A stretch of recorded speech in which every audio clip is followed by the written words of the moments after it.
So that's happening, the Yankee Award application. So Civic Association will email Yankee Award applications. Again, this is all contingent upon the New York Yankees. If the New York Yankees is not doing it for whatever reason, then we're not doing it. But in the meantime, we want to step ahead of the game. We got applications from the Bronx Park East. We got an application from the Bronx Park East Community Association and one from the Morris Park Library. The deadline is the 31st. I know. Of October? I know we're going to probably take more after that. First come, first served type thing. So Linda might say more about that later. Rook's Lounge. We got a complaint about Rook's Lounge having an unpermitted sidewalk cafe. They were violated by the city. I do know.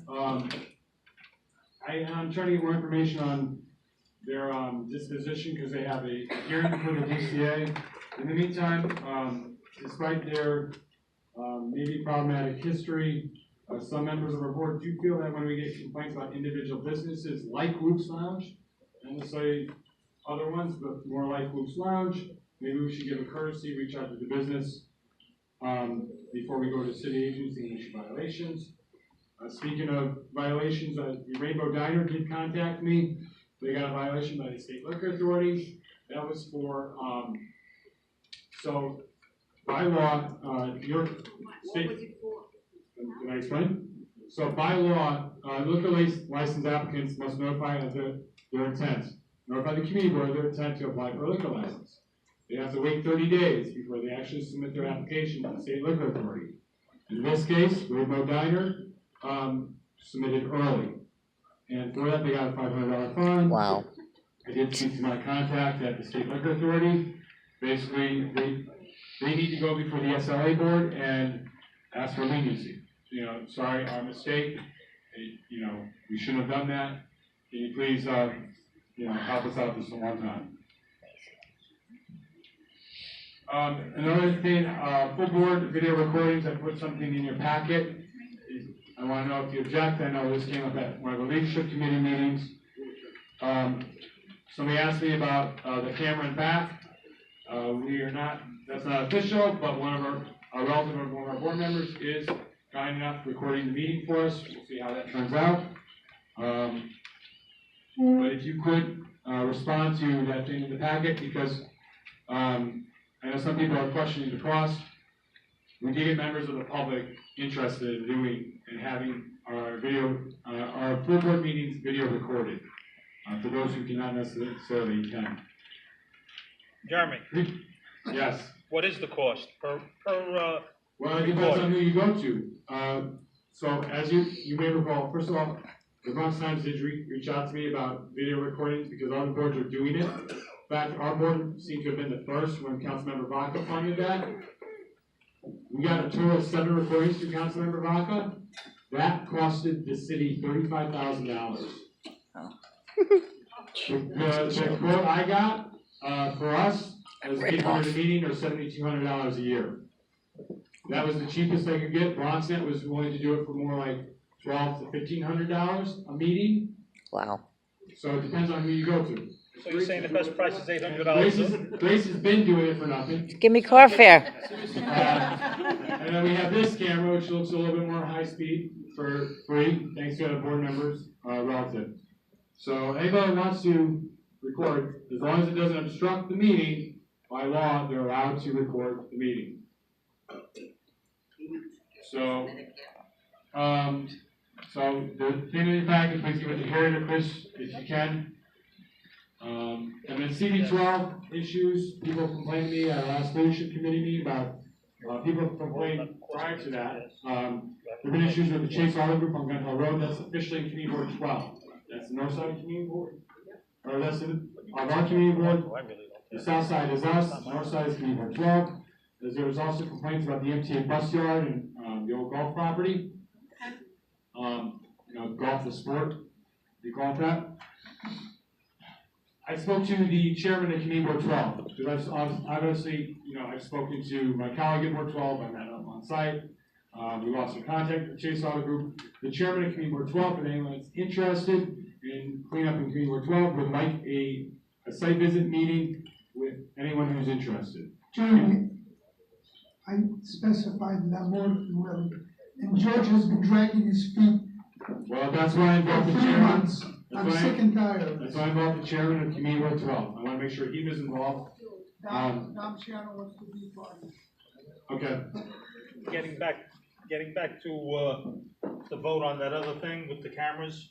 There's no vote. Yes means no and no means yes.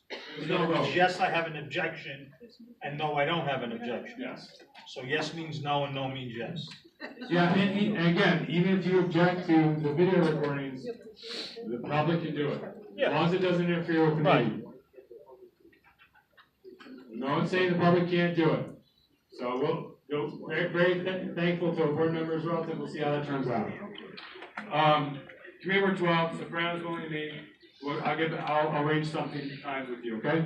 And the budget priorities were handled earlier, thanks to a member of the public. Committee reports, we'll turn this over to. Andres, Oh, I have a question. Mike, please, Mike. I have a question about the public videotaping it. Yes. Do they then post it on a website somewhere? Grace, I believe, would post it to Facebook. Okay, my question then is, who's to say that that is an accurate portrayal and that it hasn't been edited in some way, either to someone's favor or detriment? Yeah, I mean, that's, unfortunately, what can you do? Watch Then the you don't video. allow it by. You can't, then you by don't law, allow by it- state law. You don't allow it to be posted. No. Yeah, but that's up to the individual. You can't, how can you tell Facebook not to You want it, allow? your Facebook page is monitored, somebody has to authorize it to go on. But the way, so you can report things on Facebook? I'm not criticizing that. My point is I think I'm using YouTube. that it might not be a fair assessment of what goes on if it's edited. I understand. How are you gonna do that? That's my, How in you the stop case that? of this, I can say it is unedited.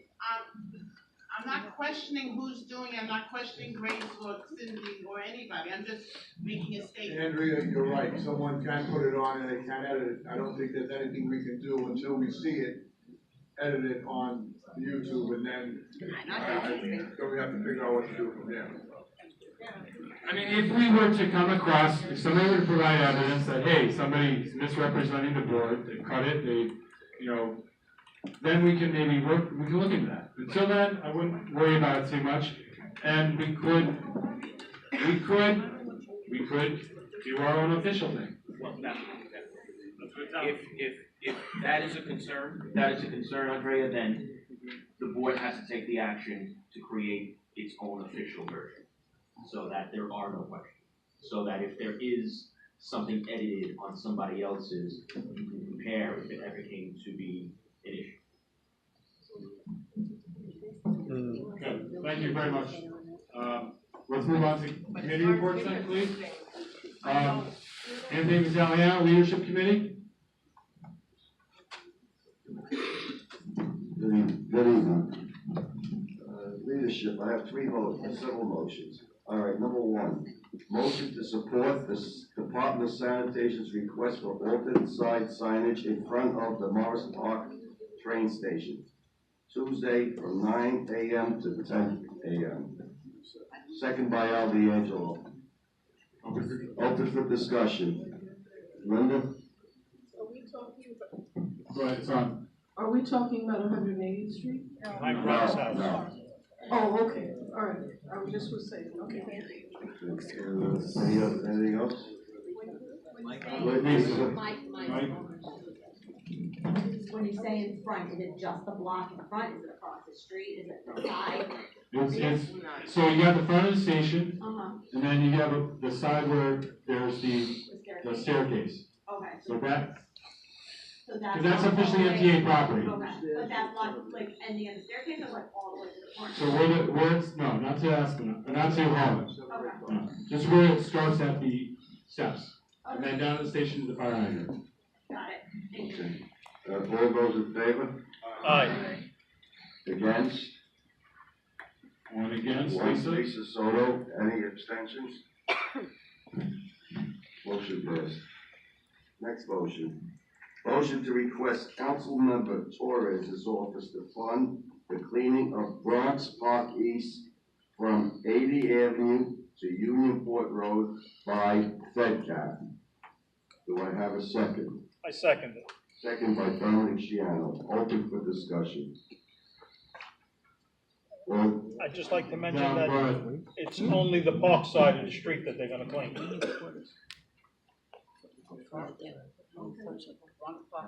It's on Bronx Park East, but only on the park side of the street. I mean, the individual homeowners would be responsible for their signage. that's fine. All those in favor? Aye. Against? Abstentions? Motion passed unanimously. Motion to request the Parks Department devise a plan for our review for the planting, pruning, removal of trees in Bronx Park north of Pelham Park. You meant Bronx Park East, correct? Yes. Bronx Park East, north of Pelham Parkway. That's the motion I think Joe was talking about. Do I have a second on it? Second by Edith Blitzer. All open for discussion. All those in favor? Aye. Against? Abstentions? Unanimous? Thank you very much. Transportation Fund, We have one motion to send a letter of support for a wider bike path on the George Washington Bridge. Any second? Lisa Solder, second. Open for discussion. Closed. All those in favor? Aye. Opposed? so Joe Menta and John Scajeri, No, over there too. Andrew Siegel, so that's 1, 2, 3, 4, 5, that's Edith, Andrea, and Sandy, 5 total. Any abstention? None abstention? No Okay, abstentions. Joe is abstaining. Motion carries. Wait, so Joe is against or you're abstaining? So John abstaining? Joe Thompson abstaining. Okay, Joe, okay. So, Joe Menta was a no, and then you had some no's on the other side. yes, so then April and Joe Thompson abstaining. Yeah, so it's 2 abstentions, okay. Motion carries. Thank you. Great, thank you. David Levitt, Bylaws Committee? Good evening. Last month, the chair spoke about his request to update the attendance policy as it relates to the removal from Community Board 11. Current policy is in Article 3, Section 4, which is posted to the board's website, which refers to being subject to removal for 3 non-excused consecutive absences from full community board meetings or 5 total non-excused absences from the full board meetings between September 1 and June 30th. The chair requested the Bylaws Committee review a proposal to simplify that to 5 excused or unexcused absences from full community board meetings. So what that means in plain English is that we meet 9 times a year. We don't meet in July, August, or December. So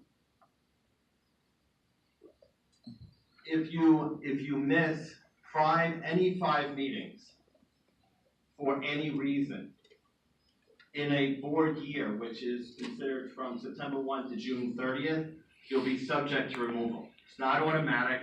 There's a process that has to go through where the person has to be presented with charges. They have an opportunity to respond to those charges. No comments in the gallery, please. I'm sorry? No. Go ahead, David. And the only change that's being recommended at this time is to simplify the removal process so that if you miss 5 full board meetings, that you'll be subject to removal. That's the proposal. Consecutive meetings. No, it doesn't have to be consecutive. 5 total meetings. Excused and unexcused. So that's I'm making that motion to make the change to the bylaw to that effect. Is there a second? I second it. Is there any discussion? Any questions? Yes. Would this also apply to people that leave early or come late, or? We didn't address that. We didn't address that. When you sign the attendance sheet, it's always been a matter of honor that you were attending for the entire meeting. If you sign the attendance sheet, in my experience, and leave 10 minutes later, we're gonna know that, and we're gonna have to change the policy. But if you sign the attendance sheet, and I'm only speaking from my experience, and then you would attend most of the meeting and then have to leave, I don't know that that would be an issue. But if the board wants us to consider that change and look into that, if it's being abused in that way, then we can look into it. Al, would you like to speak on that? I think anybody who would take advantage of that and come in and just sign in and just run out, I think that, they don't belong here, first of all, only because they're not, everybody here is committed. Everybody here is a volunteer and they're giving their time. I see that, I don't see that, I haven't seen it happen yet. I've seen some people leave early, but that might be a commitment. I know Martha had a commitment to her mom. She has to leave, so she'll leave about, 8:15, she's gotta get out of here. But again, as you mentioned, Davey, if that does happen and it's something consistent that we see, then we'll have to just amend the bylaws to show that. Any other discussion? All those in favor? Yes. Before we vote on this, I think we all should think long and hard, because God forbid any of you has an illness that's gonna take you away from here for a number of months, Andrea, we discussed that. but that's not mentioned Yeah, there. but that's where it comes up before, in other words, it will now come before the board. And if that's an illness, obviously, the committee is not gonna turn around and say, look, you're off the board. Okay, If but there's some that kind of an doesn't illness. say, that Well, no, wasn't said, that's why. it does say it comes before the board for further discussion. And obviously, it has to be a fool to penalize somebody. Your executive board not gonna It's the executive. Well, can I speak for a moment on excused versus unexcused absence? And perhaps Tom can address this. As far as I know, the borough president's office doesn't distinguish between excused and non-excused absence when reappointment is being considered. So that's sort of something that we've done at the board level, but how is that considered at the borough president's level? Well, similar to what Al is saying, when I go through reappointments and we notice there's a pattern of someone who's missed 3 or 4 meetings, and I call Jeremy, and if Jeremy says, or may I already know, that there's an extenuating circumstance that involves someone being ill, a death in the family, we will obviously acknowledge that. In addition, just so you know, the deputy borough president calls every member who has more than 3 or 4 absences consecutively, unless I give her a reason that I know that person has not been there. So again, if somebody's been ill, I will tell the deputy, I know that she's been ill, she's been out, she's been in the hospital. If I have unexcused absences, and Jeremy or Al don't know why that person has been out, the deputy borough president will call that person and find out what their intentions are. We've had this past round, a number of people decide that, after the conversation with the deputy, that they'll withdraw their application. They'll take a year off. We've also not reappointed folks based on those conversations. So we do take into consideration, listen, again, you're all volunteers, you all do 30 other things in addition to this. We take all of that into consideration when we are doing reappointments. Thank you for clarifying. Is there any other discussion? All those in favor? Any opposed? I see no. One. There's one opposition. And is there any abstentions? No abstentions. The motion passes. Good. Thank you. Thank you, David. Dr. Sal? Mike, please.